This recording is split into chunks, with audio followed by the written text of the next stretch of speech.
I'm on my way to Austin, Texas to see a total solar eclipse. The weather forecast is abysmal, but I've never seen a total solar eclipse and I've been planning this trip for a very long time. So I'm going, so stay tuned to see what happens.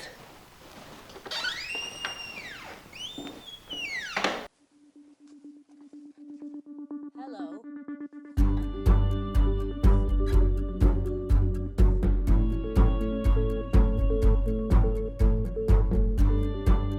When I was 9 years old, a total solar eclipse passed over my childhood home in South Carolina. I was at the height of my astronomy craze because we had just sent Neil Armstrong to the moon. So of course I wanted to see it. I asked Daddy if we could look through his little Tasco refractor and he said no, it wouldn't be safe. The teacher also told us not to look at it. And so all I saw of a total solar eclipse on a bright sunny day in 1970 was a projection through a pinhole in a piece of paper. Very unsatisfying. I don't recommend it. Ever since then I've wanted to see a total solar eclipse. I couldn't go to the one in 2017. I would have had to drive to Oregon, which is far, and I was self-employed at the time and I just couldn't make it. But I had so much remorse afterwards that I was determined to see the next one that was going to cross much of North America in 2024. So I started planning ever since then to see it. I decided on Austin, Texas, because I like Austin and it was in the path of totality. So we bought plane tickets, we got a hotel room, and we started getting prepared.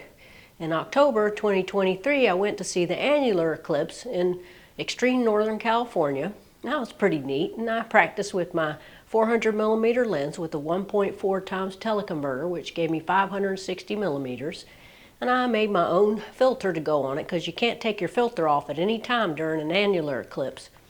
So I thought I'd just reuse the same filter for the eclipse in 2024, and I practiced a lot. And I even bought the app, $1.99, where he makes announcements and says, first contact, observe animal behavior, look at shadow bands, etc.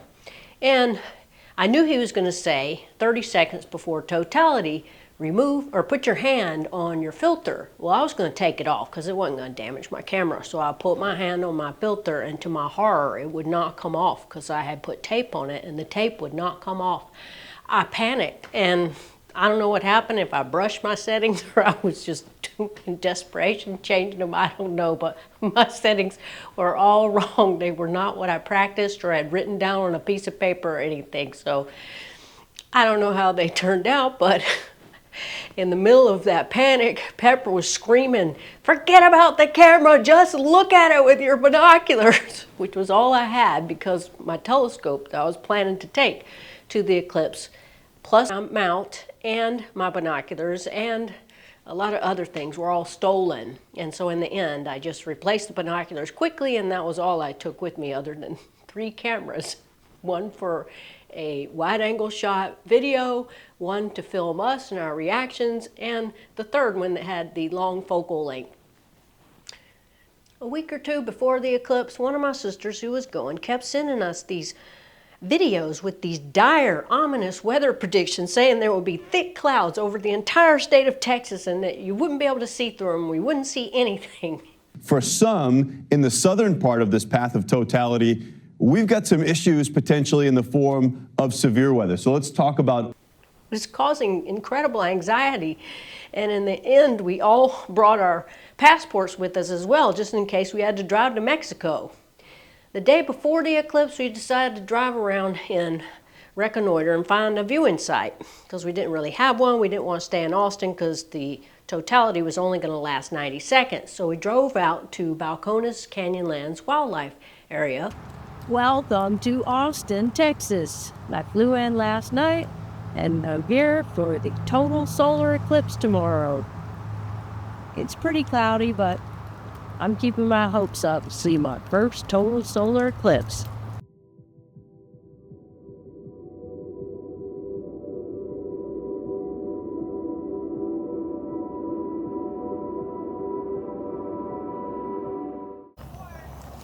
Well, if we don't see that damn eclipse tomorrow, we're gonna get us a golden-cheeked warbler.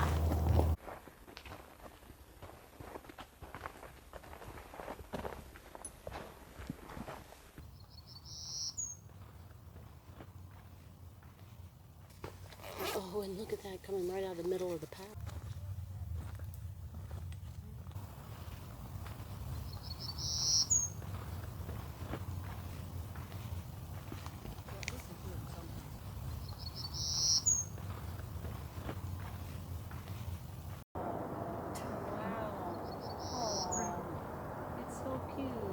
Oh, wow.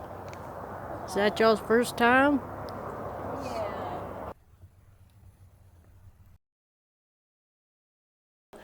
And it said you had to have reservations, so it was out. But we went for a walk there to look for the golden cheek warbler, which you can only see in North America and South Texas.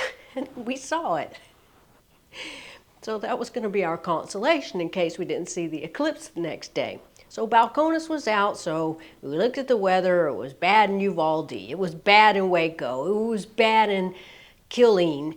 It was bad in Bertram. It was bad everywhere that I had selected, except Pepper said, how about Lampasas? So we decided on Lampasas, about an hour outside of Austin, and we left at 7 a.m. so we wouldn't get caught in traffic. And we drove out to the quaint, cute little picturesque town of Lampasas. And they were allowing people to camp along the creek there and had set up hundreds of bathrooms, and there was ample parking. And so we found a parking spot and we staked out our territory along the creek, and I set up my 3 cameras and everybody got their stuff and got ready, and it was suddenly very clear all the way up until almost totality when an ominous, large cloud moved in.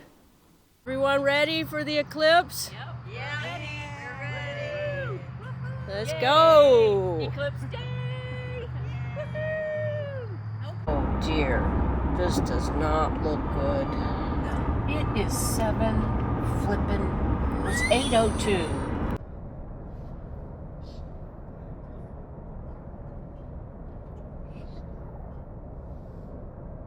Good morning. It's the day we've all been waiting for. It's Eclipse Day, April the 8th, 2024. We're in Lampasas, Texas. It's about an hour outside of Austin. We got up at 7 a.m. and drove here, and the weather looked abysmal this morning, but it's actually a little bit clear right now and I can see the sun, but the eclipse is not for another 4 hours. So we're gonna walk around and find our spot and pray for the best.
the cloud. Okay, but we got I four, can't, yeah, we got saw 4 minutes so though. talented. How many? She said 4 minutes, so I think we've got. Probably less than a minute, 4 minutes.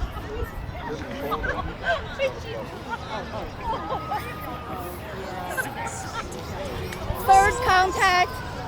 Third contact. Since I was 9 years old. I wanted to see an eclipse since I was 9 years old. Thank you, Jupiter. Thank you, Zeus. Thank you, universe. It's already over.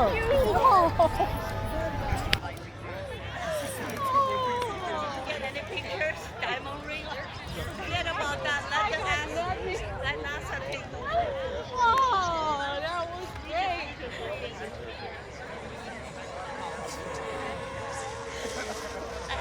Thank you, Zeus. Thank you, Jupiter. Thank you, Venus. Thank you, Zeus. Thank you, universe. I've wanted to see a total eclipse since I was 9 years old.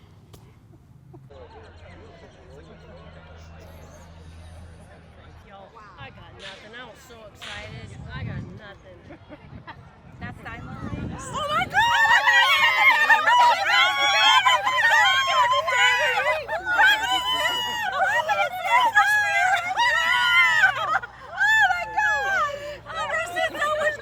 Sounds as if you are happy. People do after they've seen an eclipse. España, 2026. Egypt, 2027. Australia and New Zealand, 2028. Alaska, 2033. And 2045, if I'm still alive, I'll be 91. It's possible.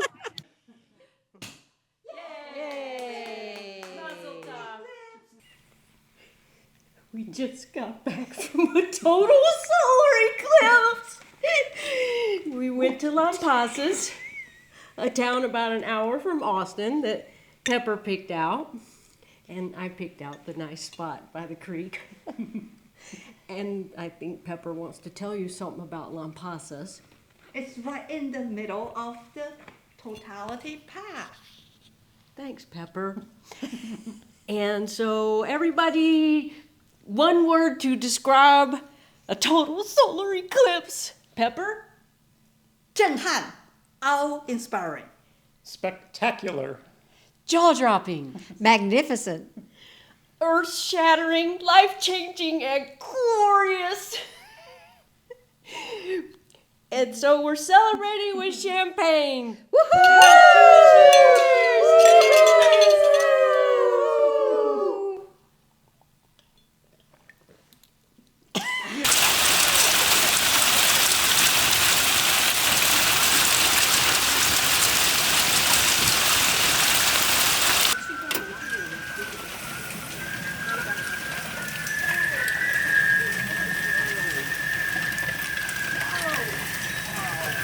I think it is a tornado. Oh my God, look at it blowing across there.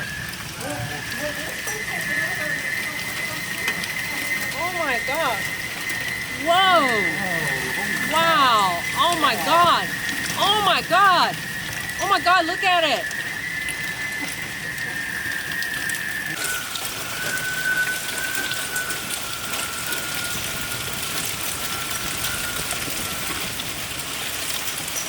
Just before totality, it was pretty clear. We all got some looks and pictures of the partial eclipse, and there was a sunspot. And then right before totality, a very large cloud moved in. But just as totality came, the cloud parted, I guess, and we saw the diamond ring, and we all got a great look at the total solar eclipse.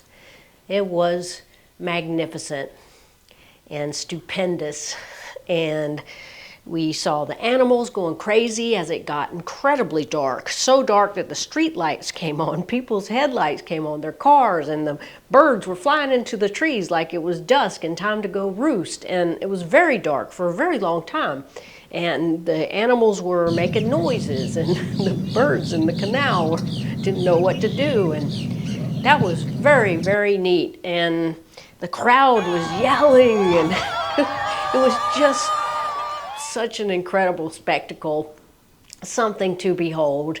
And I'm so thankful, Pepper, for telling me to forget about my camera and look with my binoculars, because I finally saw it. And what a special thing. It's so incredibly rare and so spectacular. I don't know that there are words to describe it. I'm so glad I got to see it, and I hope you got to see it too. If not, there's another one in Spain in 2027, and Egypt, and then another one in 2030 in Australia. So that's it for now. I'll see y'all soon. Until then, get outside and enjoy the night sky. Dark skies forever. Sula, signing off.